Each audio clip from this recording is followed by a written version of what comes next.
ಮನೆಯಲ್ಲಿ ಸಂತೋಷ ತರಲು 17 ಸರಳ ಮಾರ್ಗಗಳು. 1. ಬೆಳಗ್ಗೆ ಕೆಲವು ಸಮಯ ಮನೆಯಲ್ಲಿ ಸ್ತೋತ್ರಗಳನ್ನು ಪಠಿಸಲು ಮರೆಯದಿರಿ. 2. ಮನೆಯಲ್ಲಿ ಯಾವತ್ತೂ ಪೊರಕೆಯನ್ನು ನಿಲ್ಲಿಸಬೇಡಿ. ಅದನ್ನು ಪದೇ ಪದೇ ಮುಟ್ಟಬೇಡಿ ಅಥವಾ ಅದನ್ನು ದಾಟಬೇಡಿ. ಇಲ್ಲದಿದ್ದರೆ ಮನೆಯಲ್ಲಿ ಆಶೀರ್ವಾದದ ಕೊರತೆ ಇರುತ್ತದೆ. ಪೊರಕೆಯನ್ನು ಯಾವಾಗಲೂ ಮರೆಮಾಡಿ. 3. ಹಾಸಿಗೆಯ ಮೇಲೆ ಕುಳಿತು ಆಹಾರ ಸೇವಿಸಬೇಡಿ. ಹಾಗೆ ಮಾಡುವುದರಿಂದ ಕೆಟ್ಟ ಕನಸುಗಳು ಬರುತ್ತವೆ.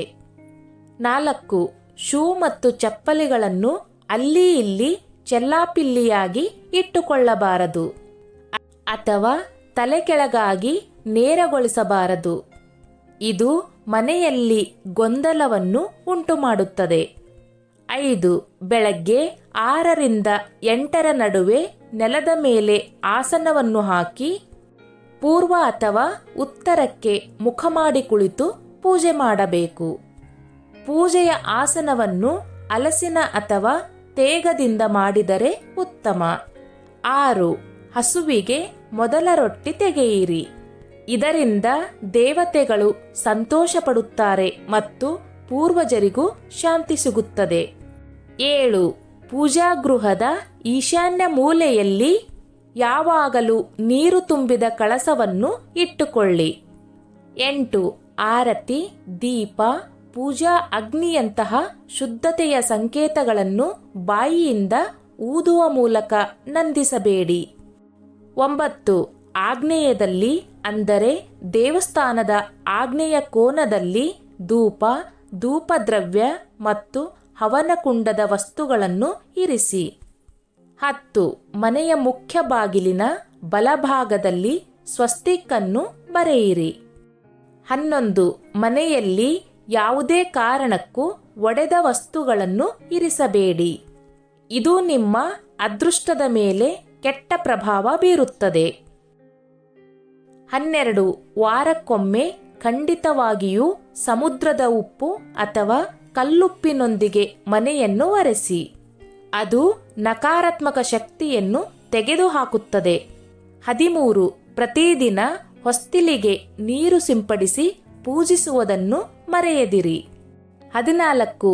ಸ್ನಾನವಾದ ನಂತರ ಒರೆಸಿಕೊಂಡ ಟವಲ್ ಅಥವಾ ಬಟ್ಟೆಯನ್ನು ದೇಹಕ್ಕೆ ಸುತ್ತಿಕೊಂಡು ಪೂಜೆ ಮಾಡಬಾರದು. ನೀವು ಸ್ನಾನ ಮಾಡುವುದು ನಿಮ್ಮಲ್ಲಿರುವಂತಹ ಮೈಲಿಗೆಯನ್ನು ತೆಗೆಯುವುದಕ್ಕೆ ಸ್ನಾನ ಮಾಡುವುದು. ಹಾಗಾಗಿ ಮೈಲಿಗೆಯನ್ನು ಒರೆಸಿದ ಬಟ್ಟೆಯನ್ನು ಧರಿಸಿಕೊಂಡು ಪೂಜೆ ಮಾಡಿದರೆ ನಿಮ್ಮ ಮನೆಯಲ್ಲಿ ದಾರಿದ್ರ್ಯ ಹೆಚ್ಚಾಗುತ್ತದೆ. ಅಂಥವರಿಗೆ ಎಂದಿಗೂ ಕೂಡ ದೇವರ ಅನುಗ್ರಹ ಎಂಬುವುದು ಸಿಗುವುದಿಲ್ಲ. 15. ನಗ್ನವಾಗಿ ಅಥವಾ ಬೆತ್ತಲೆಯಾಗಿ ದೇವರ ಪೂಜೆಯನ್ನು ಮಾಡಬಾರದು. ಹೀಗೆ ನೀವೇನಾದರೂ ದೇವರ ಪೂಜೆ ಮಾಡಿದರೆ ನಿಮಗೆ ಕಷ್ಟಗಳು ಹೆಚ್ಚಾಗುತ್ತದೆ. ಈ ರೀತಿಯ ನಗ್ನ ಪೂಜೆಯನ್ನು ಸಾಧುಗಳು, ಸಂತರು, ಕೆಲವು ಋಷಿಮುನಿಗಳು ಹಾಗೂ ಕೆಲವು ಗುರುಗಳು ಮಾತ್ರ ಮಾಡಬೇಕಾಗುತ್ತದೆ. ನಿತ್ಯ ಜೀವನದಲ್ಲಿ ಸಾಮಾನ್ಯ ವ್ಯಕ್ತಿಗಳಾಗಿ ಜೀವಿಸುವ ಮನುಷ್ಯರು ಯಾವುದೇ ಕಾರಣಕ್ಕೂ ಈ ರೀತಿಯ ಪೂಜೆಗಳನ್ನು ಮಾಡಬಾರದು. ಆ ಪೂಜೆಗೆ ಬೇರೆಯೇ ಫಲ ದೊರೆಯುತ್ತದೆ. 16. ಮೈಮೇಲೆ ಮಡಿಯಾಗಿ ಇರುವಂತಹ ಬಟ್ಟೆಯನ್ನು ತೊಟ್ಟು ಮಾತ್ರ ಪೂಜೆ ಮಾಡಬೇಕು. ಆಗ ಮಾತ್ರ ಒಳ್ಳೆಯದು ಆಗುತ್ತದೆ. 17.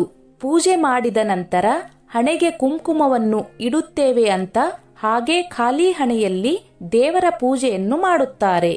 ಆದರೆ ಅಂತಹ ತಪ್ಪುಗಳನ್ನು ಯಾವುದೇ ಕಾರಣಕ್ಕೂ ಮಾಡಬಾರದು. ಯಾವಾಗಲೂ ಪೂಜೆ ಮಾಡುವ ವ್ಯಕ್ತಿ ದೇವರ ಕೋಣೆಯಲ್ಲಿ ಇರುವಂತಹ ಕುಂಕುಮವನ್ನು ಹಣೆಗೆ ಹಚ್ಚಿಕೊಂಡು ತದನಂತರ ಪೂಜೆಯನ್ನು ಮಾಡಬೇಕು. ಆಗ ಮಾತ್ರ ಆ ಪೂಜೆಯ ಪೂರ್ಣ ಫಲ ಎಂಬುದು ದೊರೆಯುತ್ತದೆ.